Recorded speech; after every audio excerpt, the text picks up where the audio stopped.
Good morning बच्चों। भारत की खोज लेसन 6 अंतिम दौर 1। अभी तक हम लोगों ने इसके पहले पढ़ा था भारत की आर्थिक पृष्ठभूमि के बारे में और भारत में इस्लाम धर्म की स्थापना कैसे हुई और क्या क्या घटनाएं हुई। ठीक है, अब हम लोग पढ़ेंगे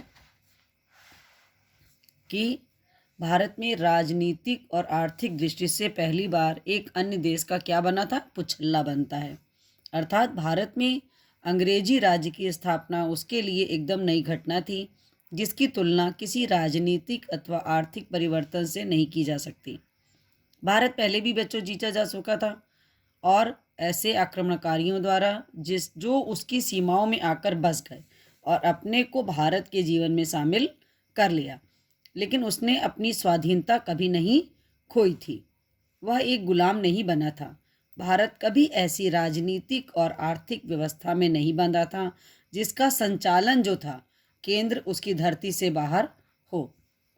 वह कभी ऐसे शासक वर्ग के अधीन नहीं रहा जो अपने मूल और चरित्र दोनों में स्थायी रूप से विदेशी था। अर्थात क्या इसका मतलब हो बच्चों कि यहाँ पर किसका हो गया था, अंग्रेजों का राज्य हो चुका था। उन्होंने भारत को गुलाम बना लिया था और इंग्लैंड में बैठ करके वो जो है हमारे देश पर शासन कर रहे थे और हमारे देश में व्यापार के नाम से पूरी तरह से लूट खसोट कर रहे थे और पूरी तरह से उन्होंने अपना यहाँ पर औपनिवेशिक और बना लिया था। बच्चों, अंग्रेजियों ने अपने अंग्रेजी नमूने का अनुसरण करते हुए बड़े जमींदार पैदा किए। उनका लक्ष्य क्या था, लगान की शक्ल में ज़्यादा से ज़्यादा रुपया इकट्ठा करना। इसलिए उन्होंने क्या किया बच्चों, उनका स्वार्थ जो था वो क्या था कि ऐसे वर्ग को पैदा करना ज़रूरी समझा जिससे उनका स्वार्थ पूरा हो। इस प्रकार से बच्चों वो क्या करते थे, उन्होंने ऐसी व्यवस्था शासन ऐसा लागू किया कि ज़्यादा से ज़्यादा मालगुजारी मिले।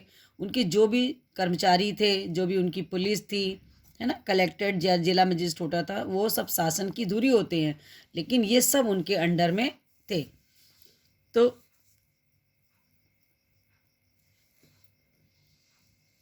इस तरह बच्चों भारत को साम्राज्यवादी उद्देश्यों के लिए बिना कुछ भुगतान किए अड्डे की तरह इस्तेमाल किया गया।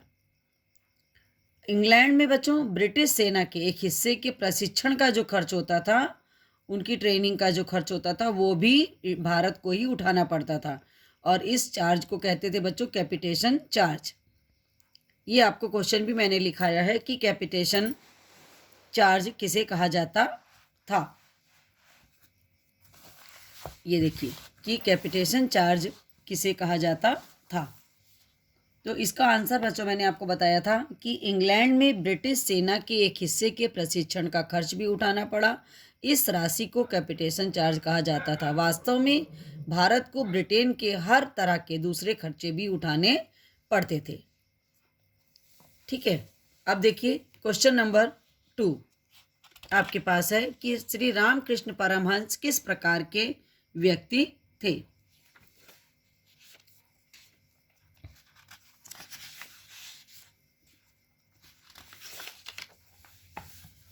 तो बच्चों लगभग स्वामी दयानंद के समय में ही बंगाल में एक दूसरे ढंग का व्यक्तित्व सामने आया और नए पढ़े लिखे वर्ग के कुछ लोगों पर उनका प्रभाव पड़ा।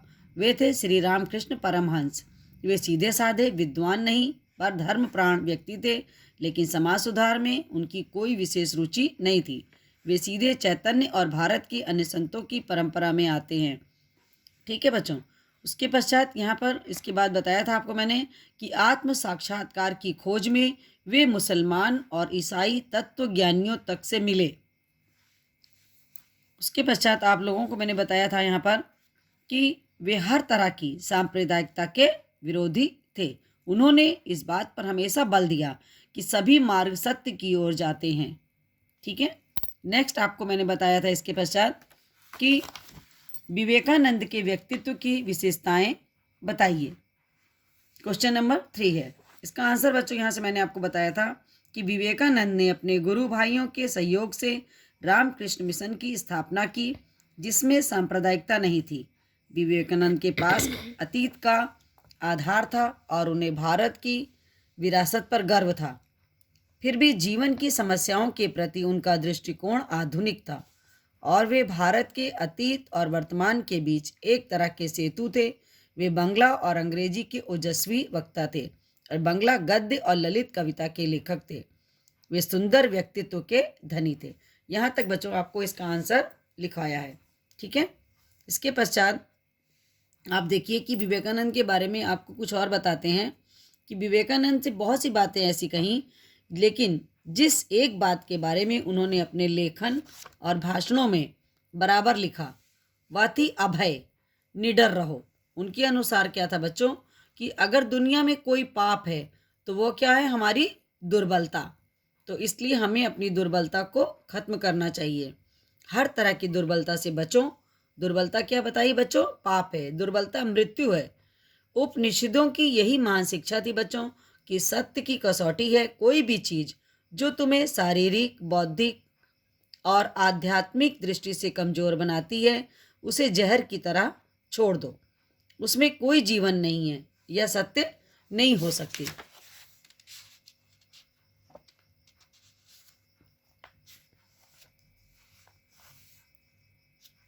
20वीं शताब्दी के पूर्वार्ध में टैगोर और गांधी निसंदेह भारत के दो विशिष्ट प्रभावशाली व्यक्तित्व थे।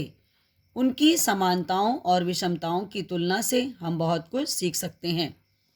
कोई भी दो व्यक्ति अपनी बनावट और मिजाज में एक दूसरे से इतने भिन्न नहीं हो सकते। टैगोर जो थे बच्चों, वो संभ्रांत कलाकार थे जो सर्वहारा के प्रति सहानुभूति के कारण लोकतंत्रवादी हो गए थे। गांधी जी जो विशेष रूप से जनता के आदमी थे, भारतीय किसान का साकार रूप थे और भारत की दूसरी प्राचीन परंपरा के प्रतिनिधित्व थे। इसी पश्चात आपको मैंने इसमें रिक्त स्थान कराए थे बच्चों। वेदों की ओर लौटो, ये किसका नारा था बच्चों? आर्य समाज का। नेक्स्ट था शांति निकेतन की स्थापना डैश ने किया। किसने किया? रविंद्रनाथ टैगोर ने। नेक्स्ट है रविंद्रनाथ टैगोर ने सर का खिताब लौटा दिया।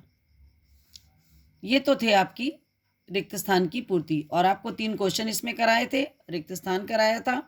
इसी तरह लेसन नंबर 5 में आपको फिलअप और ट्रू फॉल्स दोनों थे और क्वेश्चन थे।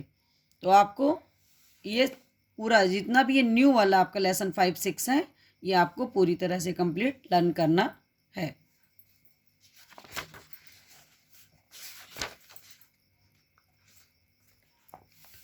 थैंक यू बच्चों।